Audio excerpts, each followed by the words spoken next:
Welcome everyone. I'm here to talk about the Early Start Denver model. So we're going to start with just a background to understand the framework of what the model is, and then we'll shift into talking about some of the recent research evidence that we have supporting the model.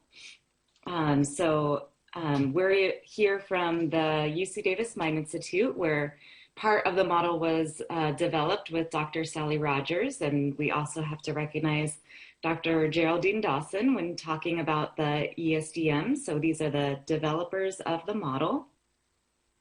And we like to always make sure to acknowledge that this model didn't happen with the work of those two people alone, but of course we have to make sure to thank all of the participating families and children for their time and their commitment to our research so that we were able to see if this model is effective and run many, many different types of trials. And none of that would have been possible without their efforts and time. So always want to make sure we appreciate that. And we're going to jump into just what is the ESDM. I think people now have heard about this model. It's gaining a lot of traction, which is fantastic, but there's still sometimes a lack of clarity about what is the model. So that's really where we're gonna start.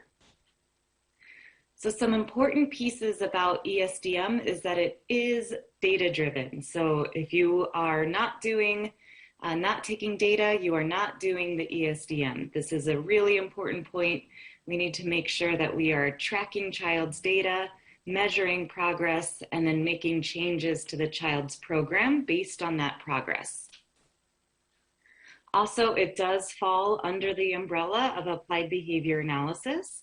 The ESDM is considered a naturalistic developmental behavior intervention, but that is one of the interventions under the umbrella of applied behavior analysis, meaning that we use a lot of the teaching principles that we get from this field. So shaping, chaining, teaching intensive trials, even though they're naturalistic and look different from discrete trial teaching. The whole goal here is to be teaching kids at a high rate in hopes of catching them up to their typically developing peers. And we utilize response to intervention, meaning if the child isn't making progress, we're going to take a look at their program and make changes to the program as needed to ensure we're seeing that rapid progress like we expect in the ESDM. Also, it's manualized and curriculum-based, so there is a manual available. It's purchased online and available for everyone, and there is a curriculum inside of that manual as well to follow. Big focus on the interpersonal exchange and shared affect. So that's really what we want to focus on here, is that child to adult interaction and that shared experience inside of these techniques and inside of these play routines. And we always want to make sure that we're embedding social communication into all of our interactions with the child so that we're constantly working on their language growth and development.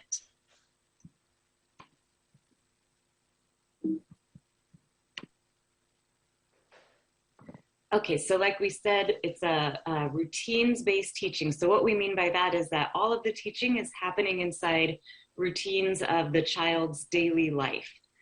So we don't only have to be doing the ESDM when an interventionist comes to the house or when the family comes to the clinic. The goal is to be embedding these teaching techniques into routines of the child's daily life. And this will make sure that they're getting far more teaching trials and engaged throughout their whole day. Again, shared engagement is really the focus of the intervention, and we really want parents to be active participants. So making sure that we engage parents in teaching, and also through parent coaching and parent support, we're teaching them the techniques so that they can be implementing the model throughout the course of their day with the child. They're the ones who are going to be spending the most amount of hours with their child, so they're who we're really going to rely on to be teaching outside of the intervention sessions. And our focus is on children ages 12 to 48 months. I'm going to play a video of ESDM treatment in action, just so we can all get a little idea of what it is we're talking about.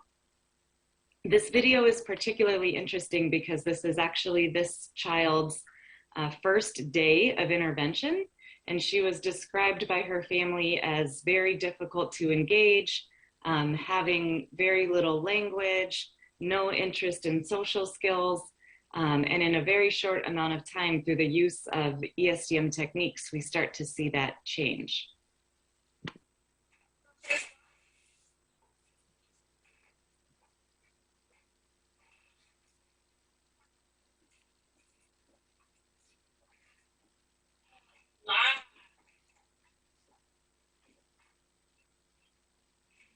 One, two, three, four.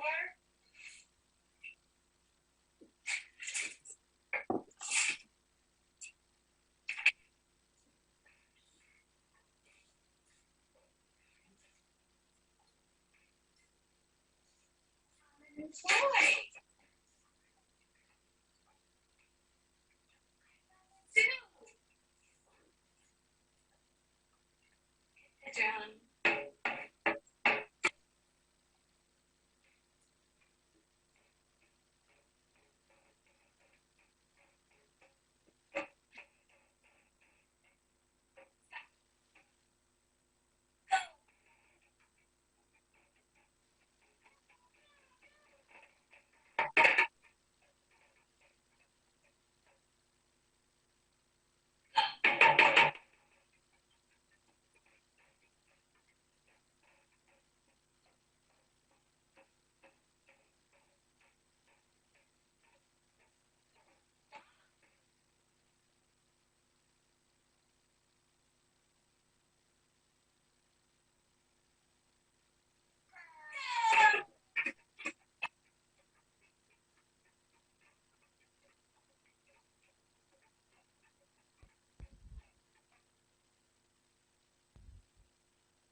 it goes on, but I think you get kind of the idea of what intervention looks like. So something I hear people say with ESDM frequently is it's just play, they're just playing. But hopefully it was clear that there's also so much teaching happening inside what is a play activity. We're working with very young children, and so we want to be connecting with them in ways appropriate to be connecting with very young children. However, we're also working on imitation, social interaction, expressive and receptive communication, cognition, play skills, understanding how to use that drum. I thought this teacher was really focusing on initiation and like stopping the activity to give the little girl a chance to initiate that activity and really continue the play. And she's feeling heard, which is really helpful for young children with autism to start to feel like, oh, the things I do matter and the adult cares about them and they're important and they're actually imitating what I do, which there's a lot of research to show that that's really meaningful for young children with ASD. So I won't go into all the specifics, but we have a fidelity tool inside of the ESDM, which shares exactly what the therapist should be doing to be teaching to fidelity. And we've highlighted just a couple of the pieces from that tool that you can see inside of this activity. So we're focusing on ensuring that we have the child's attention and responding to them sensitively. There's focusing on turn taking, so you can see that it isn't just the child leading the activity or just the adult leading the activity. We want to see both partners taking turns inside of the activity. They're working inside a routine. So this is a playtime drum routine and then embedding as many goals as they can into that activity. There's a focus on child motivation and choice. We know that when children are motivated, they're going to be more available and ready to learn because they're interested in what's happening. A focus on communication. So we're exposing her to a lot of different language, fast, slow, high, low, her response to her name, look, and we're also giving her opportunities to communicate. We want to be using a lot of really rich, positive affect when we teach young children with ASD, and again, embedding that high rate of teaching.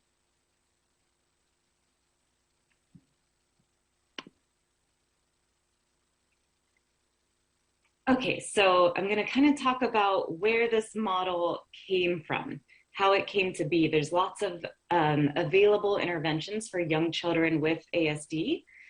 So this is sort of like, how did we come to get the Early Start Denver model? And there's several variables actually that define the model and separate it in some ways from other interventions that exist for young children with autism. So we'll go through some of the features that define this model now. An important one of those features is that the ESDM is really based in developmental framework. So it's grounded in research on how typically developing children grow up over the first 5 years of life. So we understand autism as a developmental disorder that affects virtually every area of a young child's development. So not only social interaction and communication, but also their imitation skills, their adaptive skills, and really their many aspects of their daily living. So in ESDM, we want to target all affected areas of development. So that's why you see us working also on fine and gross motor skills, adaptive skills, play skills, not only language and imitation, but really working across all areas of development. So wherever we see a child with ASD behind compared to their peers, we're going to write treatment objectives in that domain to help them acquire the skills needed to accelerate their development. And we want them to developmentally start to look closer and closer to their typically developing peers as we can get. So this was one of the first models that wasn't looking only at applied behavior analysis and the theories of behavior change, but incorporating child development into that process because we are working with very young children and ignoring development just seemed like it wasn't maybe the best way to get them to progress. So we know from research on infants and toddlers that they are experiential, hands-on learners. If anyone has spent time with toddlers, I don't have to tell you that. They learn from activity through all of their senses. So they're learning from visual information, auditory information. They learn from the touch and the feel of what's happening as action sequences play out inside of their daily routines. And we want to capitalize on that multimodal learning ability of young children with autism. So we don't want to restrict them to just one thing at a time, like you see in other types of treatment models, more like discrete trial teaching, where you focus specifically on one goal at a time. We want them to be able to bring all of their learning information that's available into one routine so that the children can learn as rapidly as possible.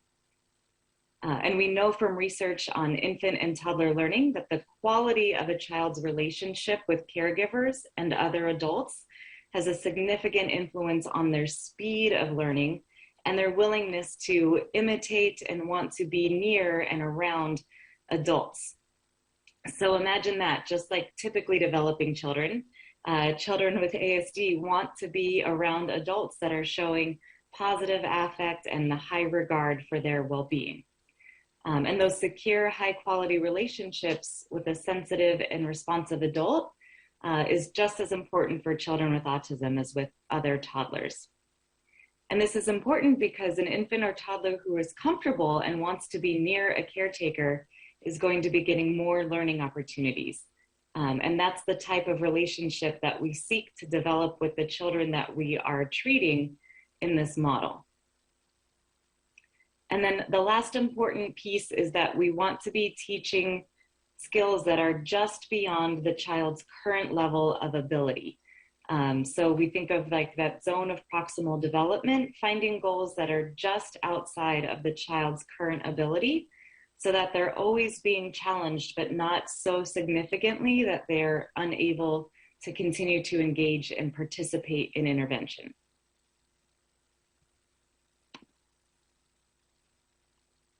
So how do we do this, right? How do we change the course of autism to bring children back into this social world?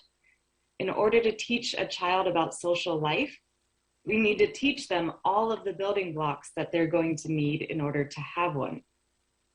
So here are those building blocks that we need to address those deficits in social learning. So we need to be focusing on imitation, which includes all forms of imitation. So body movements, actions on objects, facial expressions, and gestures. Imitation is really important in early development. It's one of the ways that children learn from watching their peers and seeing what their peers do. Joint attention and nonverbal communication. There's a whole world of nonverbal communication that babies and toddlers engage in. We refer to some of these as like talking bodies. So even when they're not speaking with words yet, their bodies are giving us a lot and saying a lot. So we understand these early nonverbal skills as the platforms for which language develops. And language, of course, is at the heart of the ESDM. We want to make sure that we're incorporating language into everything that we're doing with the young children that we're serving. And then functional and symbolic play, really important for social learning. This is where children practice many skills of social interaction that they're going to need later in life. And if young children are going to develop strong peer relations, they've got to be able to learn how to play with other children using the toys and props that are appropriate for their age.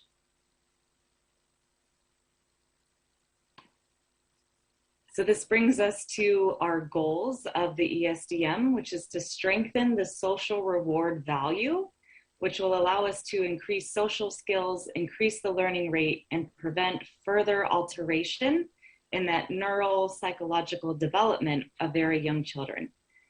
We want to return children to the same learning trajectory as their typically developing peers, and we want to bring the child back into the social world for all of their waking hours so that we can teach them the building blocks of social interaction. And finally, for whatever delays already exist for these children, we want to fill those gaps fast before they get any older and those gaps get any bigger, because it's going to be much easier to fill in a 6-month gap in developmental delay than it will be a 3-year gap. And that's what this intervention is allowing us to do, is bring children back into the social world so that they begin to focus on more relevant and salient information in their environment, which allows them to be more ready and available for learning.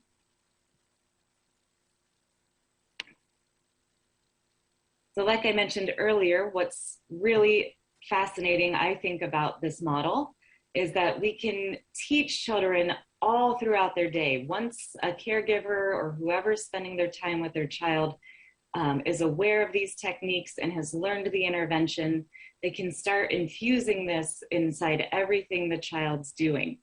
So in order to create these kinds of learning experiences and have young children with autism inside the social life of the family and other environments through their waking hours, we need to maximize those learning opportunities by having them involved in these routines everywhere. So you'll see a lot of emphasis on things like daily life activities. How can we teach when we're going to the grocery store, taking a bath, getting dressed during a diaper change, having a snack, swinging on the swings. So we really focus on ourselves as teachers and also teaching the parents how to capitalize on every waking moment of the child's life to become a learning opportunity so that they're getting many, many opportunities throughout their day to grow and gain new skills. So there's multiple ways of delivering the ESDM, as I've alluded to. So of course there's one-on-one therapy where an interventionist is working with the family and the child. But we also have a focus on intensive parent coaching, where we're teaching families all of the ESDM skills and techniques, and then helping them understand how they can incorporate all of these skills into the daily life with their child.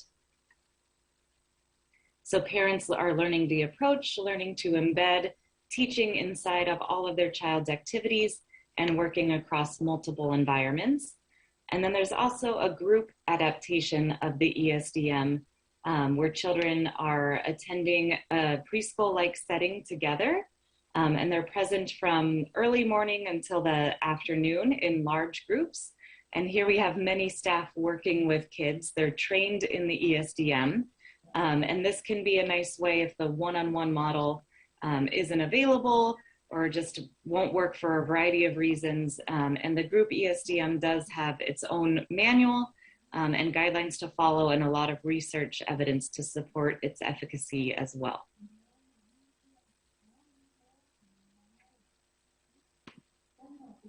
Okay, so that's kind of the foundation of the model.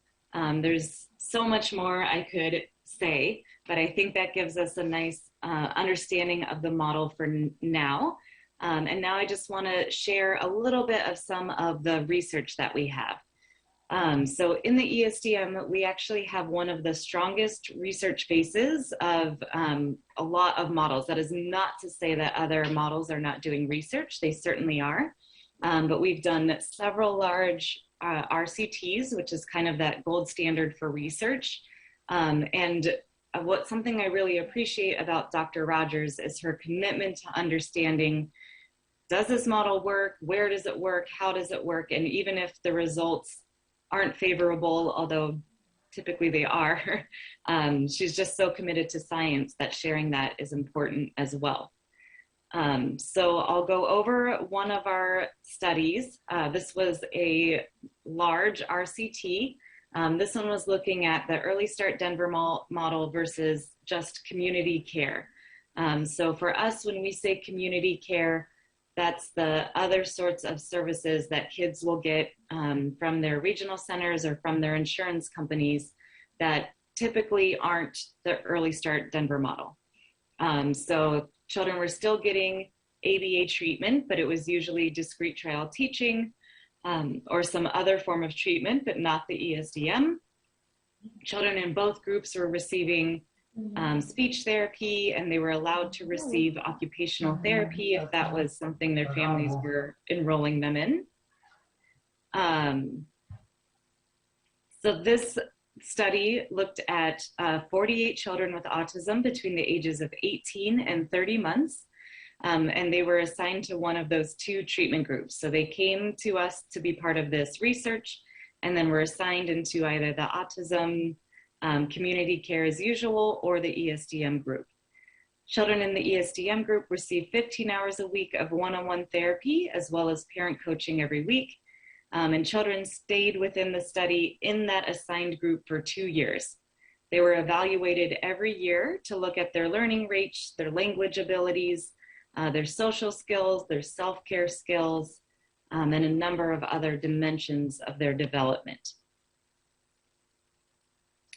And what we found was at baseline, the children were pretty well matched on their IQ.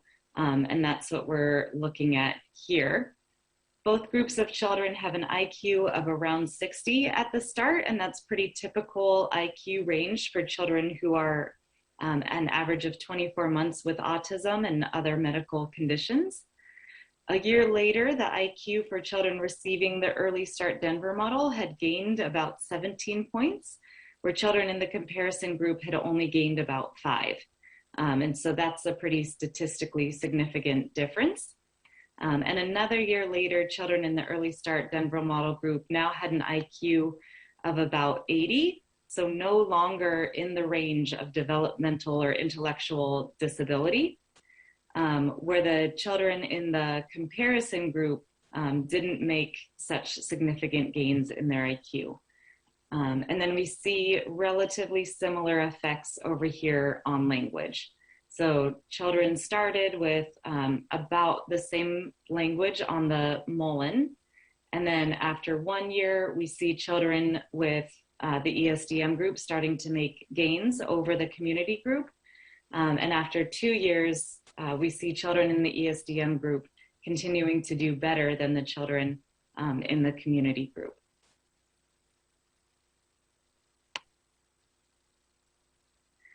So then we wanted to see if we could replicate these results. So like I mentioned, Dr. Rogers' commitment to good treatment and good science wasn't enough to just say that, you know, yes, we have this one study that is showing these really positive gains for children in the ESDM group, but can we replicate that? So the next study looked at 118 toddlers aged 12 to 30 months, and this was from 3 sites. So 3 sites throughout the US, again, ESDM versus community treatment. And we were hoping that we would see similar changes so that children in the ESDM group would turn out a little bit better than those children in the community group. So similar, the children in the ESDM group were getting 12 weeks of parent coaching, and this treatment lasted for 24 months, 15 hours per week of treatment, and the community group also received 27 months of treatment as usual. The average weekly intervention hours wasn't significantly different, and all of the children who were randomized went into the analysis. And children were assessed at 4 time points. And here we see relatively similar results. So children in the ESDM group are making language gains over the children in the community group. And then we didn't see a significant difference in the developmental quotient gains, but the ESDM group gained the same amount as they did in the 2010 paper. So here we see both groups of children making gains, which is fantastic, but we do see a replication of how much children gained in the ESDM group as they did previously.